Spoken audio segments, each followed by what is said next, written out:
Hello guys, welcome back to stop gap solutions. आज हम अपना लेक्चर सीरीज कंटिन्यू करेंगे मिसलेनियस पार्ट जो हमारा छोटा सा बचा था मई 2021 करंट अफेयर सीरीज का। So here first topic is large area certification scheme. ये न्यूज़ में क्यों है? Because the ministry of agriculture and family welfare has conferred a land area in the Andaman and Nicobar with organic certification. ये हमको याद रखना है कि अंडमान एंड निकोबार यूटी से रिलेटेड है। This is the first large area contiguous territory conferred with the organic certification under the large area certification. So in this scheme we have to remember ये पहला अपने टाइप का ऐसा certification है. This is a scheme of PSG India. Now what is PSG guys? Participatory Guarantee Scheme. ये इस system के अंदर पार्टिसिपेटरी गारंटी सिस्टम के अंदर ही ये एक स्कीम है, एक सर्टिफिकेशन प्रोग्राम है.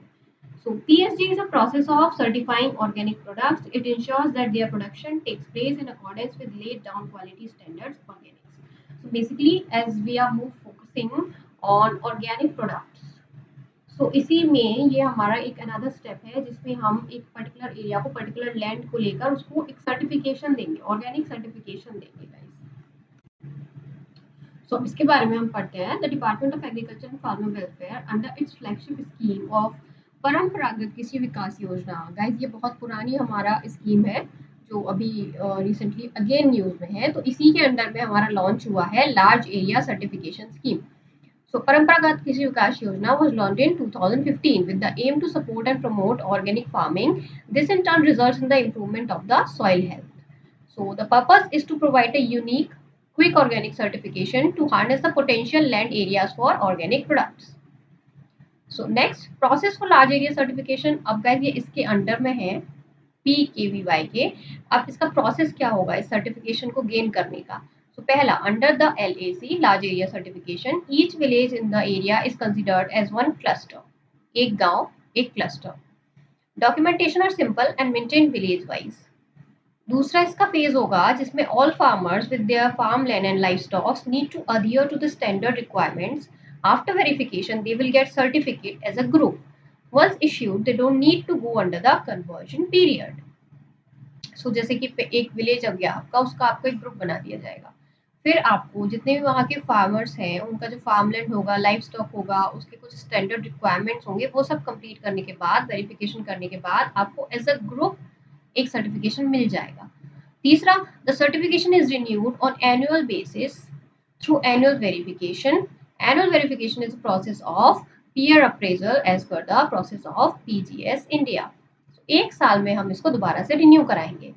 अब इसका बेनिफिट क्या होगा guys? As per the established norm of organic production systems, the areas having chemical input uses history will undergo a transition period of minimum 2 to 3 years to qualify as organic. अब guys मान लीजिए कि यहाँ पे ये land area है, यहाँ पे हमने पहले से कुछ जो केमिकल इनपुट्स हैं उनको लेकर हमने कुछ फार्मिंग या कुछ भी कल्टीवेशन किया हुआ है, तो उसको इस सर्टिफिकेट के अंडर आने के लिए 2 से 3 साल का ट्रांजिशन पीरियड लेना पड़ेगा, तब जाके आप इस प्रोसेस के लिए अप्लाई कर पाएंगे. On the other hand, the LAC requirements are simple. The area can be certified as organic almost immediately. Further, the LAC is quick certification process that is a cost effective. Apart from that, the farmer do not have to wait for 2 to 3 years for marketing PGS organic certified product. तो ये वाला जो था, जो standard जो norms थे, जो पहले से जो प्रोसेस था उसके अंडर में जैसा कि हमने देखा कि हमें 2 से 3 साल तक वेट करना पड़ता था, लेकिन अब ये वाला जो सिस्टम है उसके अंडर में हमको ऐसा कुछ वेट नहीं करना पड़ेगा. क्विकली इमीडिएटली हम ऑर्गेनिक सर्टिफिकेशन के लिए अप्लाई कर सकते हैं, उस पर हम स्विच कर सकते हैं. So this is the benefit कि वो 2-3 साल का जो ट्रांजिशन पीरियड जो था हमारा, वो हम स्किप कर सकते हैं. That's it. तो हमारा नेक्स्ट न्यूज है, पुडुचेरी बिकम्स हर घर जल यूटी अंडर जल जीवन मिशन. तो जो जल जीवन मिशन हमारा ऑलरेडी चल रहा था उसके अंडर में हमारा पुडुचेरी जो है वो एक, as we know that is UT, तो उसके अंडर में ये कंप्लीट हो चुका है हर घर जल. तो न्यूज में क्यों है? क्योंकि Puducherry has become the Har Ghar Jal union territory too by ensuring that every rural home gets a household tap connection. Puducherry has become the 4th state or UT after सबसे पहले Goa, then Telangana, then Andaman and Nicobar Islands to provide assured tap water supply to every rural home under Jal Jeevan Mission. इसके under में हमको सारे घरों में tap water connection देना था, जिसमें जो पुडुचेरी है वो हमारा 4th नंबर का स्टेट, और यू कैन से यूटी कह सकते हैं। देन अबाउट जल जीवन मिशन, ये हमारा लॉन्च किया था मिनिस्ट्री ऑफ जल शक्ति इन 2019। इसका ऑब्जेक्टिव था to provide safe and adequate drinking water through individual household tap connection. 2024 तक हमको सबके पास हाउस होल्ड कनेक्शन देना है टैप वाटर का। The goal of the mission is to have Har Ghar Jal, every house in the village is to be provided with a functional tap connection. Now, fund sharing pattern under the mission. So, जो 90-10 का है guys, इसमें हमेशा हमको याद रखना है कि कोई भी ऐसी जो सेंट्रल वाली स्कीम जो होती है उसमें मोस्टली जो फंडिंग सिस्टम होता है वो 90-10 के रेशियो में होता है हिली स्टेट्स में, और 75 और 25 और 50-50 के रेशियो में। तो ये मोस्टली हमारा हिली और नॉर्थ ईस्टर्न स्टेट्स के लिए होता है। ये कुछ स्पेशल कंडीशंस में दिया जाता है, एंड ये बेसिकली हमारा रहता है जब स्टेट और सेंटर दोनों 50-50 अप्लाई करते हैं।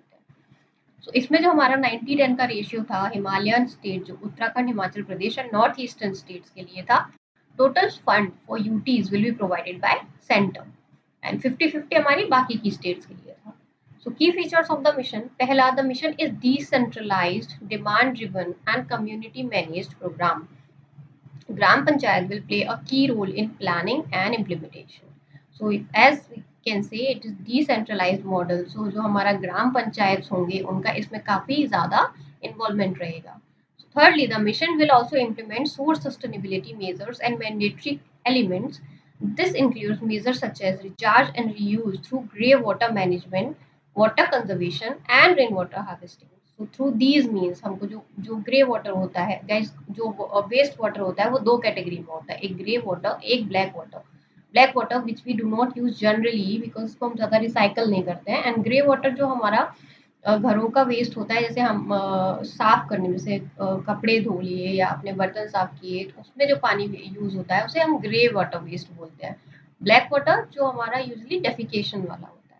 तो ग्रे वाटर मैनेजमेंट करना है, वाटर कंजर्वेशन करना है और रेन वाटर हार्वेस्टिंग करनी है। Further the states will give priority to water quality affected areas, then villages in drought prone and desert areas, SCs and STs majority villages, aspirational districts and Sansad Adarsh Gram Yojana villages. So guys, aspirational districts as we know हमने identify किए हैं कुछ कुछ जिसमें हमको काम करना है, एंड संसद आदर्श ग्राम योजना ये एक अलग स्कीम है। इसके अंडर में जो आपके एमएलए एमपीज जो होते हैं वो एक एक विलेज को अडॉप्ट कर देते हैं।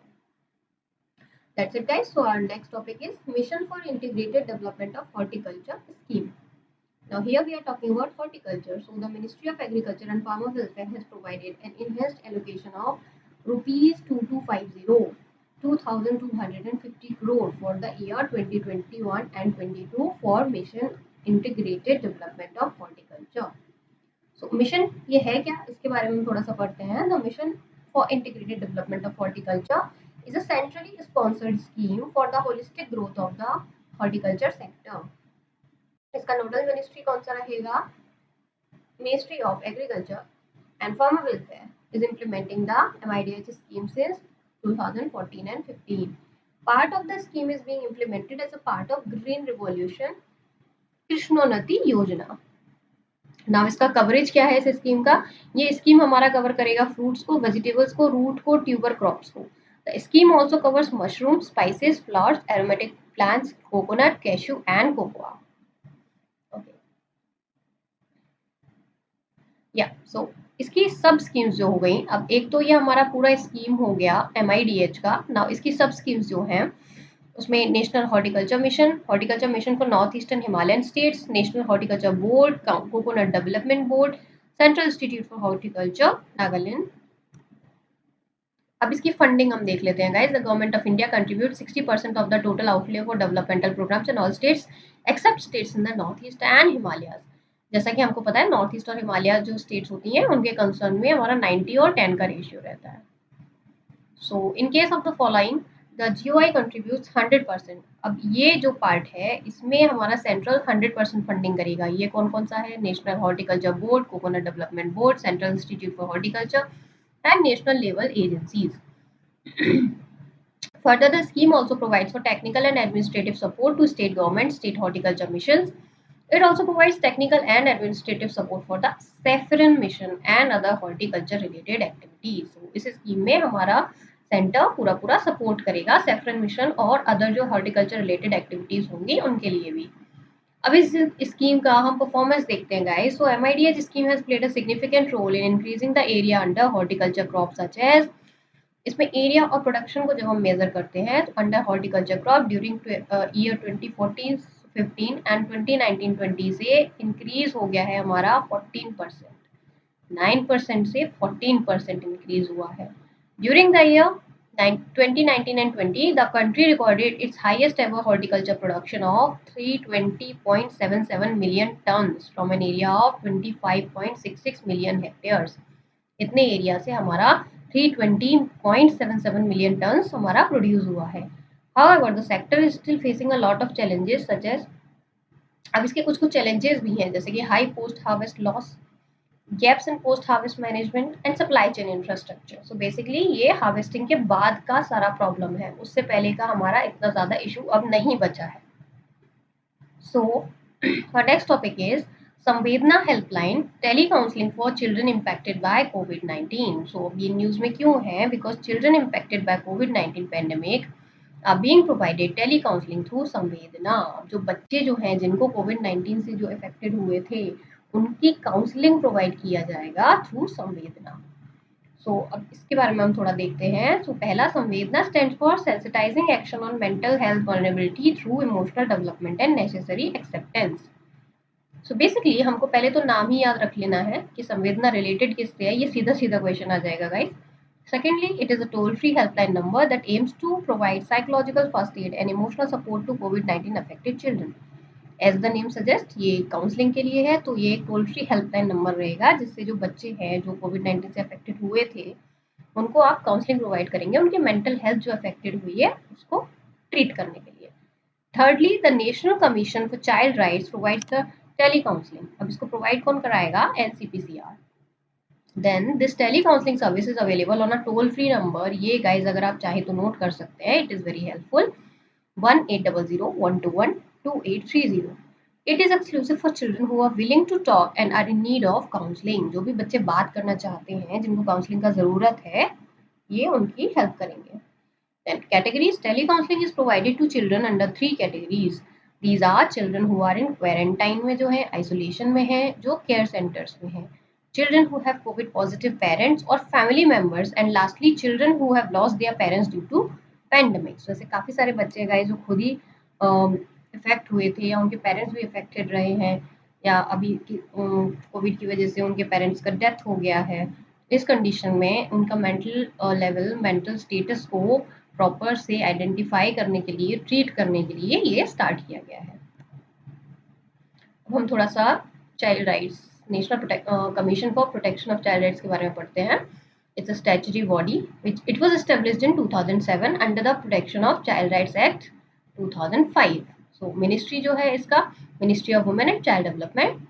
Now, it aims to ensure that all laws, policies, programs, and administrative mechanisms are in accordance with the child rights perspective as put forward in the Constitution of India and also UN Convention on Rights of Child.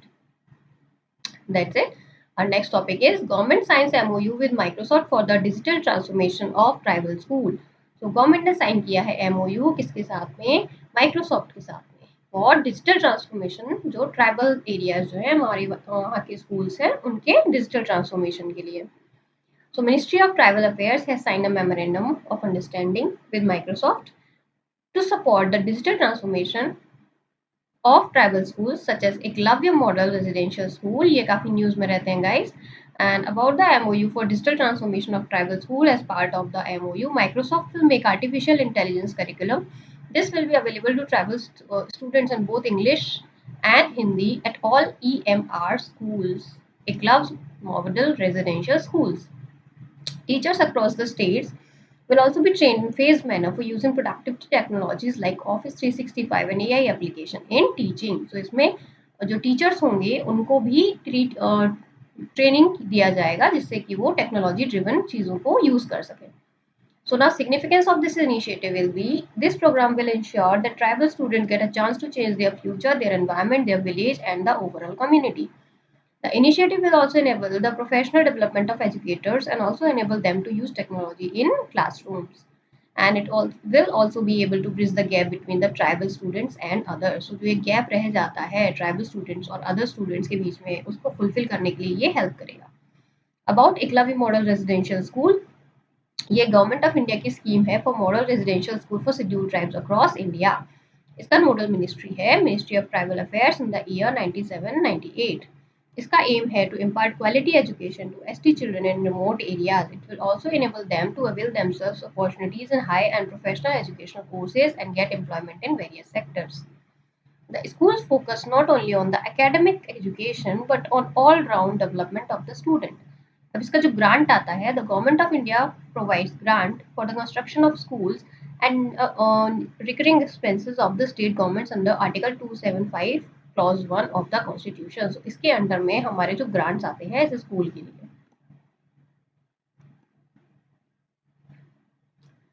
Okay guys, so next हमारा है the target. Every block with more than 50% of ST population and at least 20,000 tribal persons. जहाँ भी जिस भी block में more than 50% आपका ST population होगा और 20,000 वहाँ पे ट्राइबल पर्सन्स होंगे, वहाँ पे आपका एक एकलव्य मॉडल रेजिडेंशियल स्कूल बनाया जाएगा बाय द ईयर 2022. इसका सिग्निफिकेंस है the school will be on par with Navodaya Vidyalaya. जो गाइस हमारे यहाँ ऑलरेडी चलते हैं नवोदय विद्यालय, ये हमको पता है. It will have special facilities for preserving local art and culture besides providing training in sports and skill development. So Eklavya Model Day Boarding School is being set up everywhere the density of ST population higher in identified sub-district 90% of more or more. So day boarding बनाया जाएगा जहाँ पे जो ST population है वो more than 90% होगा. Now objective, these schools will be set up for providing additional scope for ST students seeking to avail school education without residential faculty. अब यहाँ पे आपका रेजिडेंशियल फैकल्टी था, वहाँ पे जाके रहते थे. अब जिसको रहना भी नहीं है वहाँ पे लेकिन फिर भी पढ़ना है एकलव्य स्कूल में, तो उनके लिए ये खोला जाएगा. The only condition will be कि उसमें 90% से ज़्यादा आपका ST पॉपुलेशन होना चाहिए. That's it for this. Now next topic is government launches CBID program on rehabilitation of Divyangjan. So the Union Ministry of Social Justice and Empowerment has virtually launched a 6-month CBID community-based inclusive development program on rehabilitation of Divyangjan person with disabilities. So union ministry जो है हमारा social justice and empowerment के लिए वो उन्होंने launch किया है एक 6 मंथ का community based inclusive development programme. किसके लिए? For the rehabilitation of our Divyangjan people. So about CBID, developed by the program has been co-designed by the Rehabilitation Council of the India and University of Melbourne. So इसका aim है to create a pool of grassroots rehabilitation workers at the community level. These workers will be trained for successfully discharging their duties. Now after training, these workers can work alongside the ASHA. जो हमारे already आशा workers होती हैं, anganwadi workers होती हैं, उनके साथ ही काम कर सकते हैं. They can handle cross disability issues and facilitate the inclusion of persons with disability in the society. And the workers will be called दिव्यांग मित्र. इन लोगों को जिनको ट्रेनिंग दिया जाएगा उनको हम दिव्यांग मित्र बोलेंगे, जैसे हम आशा दीदी बोलते हैं. इन द सेम वे दिव्यांग मित्र. ये लोग जो हमारे डिसेबिलिटी के साथ जो लोग रहते हैं उनको हमारे मेन स्ट्रीम लोगों में इनकलकेट करने का ट्राई करेंगे. The nodal body national board of examination in rehabilitation under the rehabilitation council of India will conduct the examination. The board will also award certificate to pass out candidates. अब जो भी इसमें pass out कर जाएगा इस examination में उनको certificate भी दिया जाएगा and they will be called what? Divyang Mitra. About rehabilitation council of India, so it was initially set up as a registered society in 1986. In 1992, the Rehabilitation Council of India Act was enacted by Parliament and it became a statutory body in 1993. So, to develop, standardize and regulate training programs, courses at various levels in the field of rehabilitation special education, to maintain the central rehabilitation register for qualified professional personnel and promote research in special education. It will also take punitive action against unqualified person delivering services to person with disability. So basically ये सारा काम इनका रहता है. About Rehabilitation Council of India. So guys, this was the end of this section. I hope you guys enjoyed it, and if you feel this session was worth watching, then please like, comment, share and subscribe. जो next part इसका आएगा जून 2021 current affair जब भी launch होता है, हम उसके next part के साथ आ जाएंगे. So thank you so much. Have a nice day.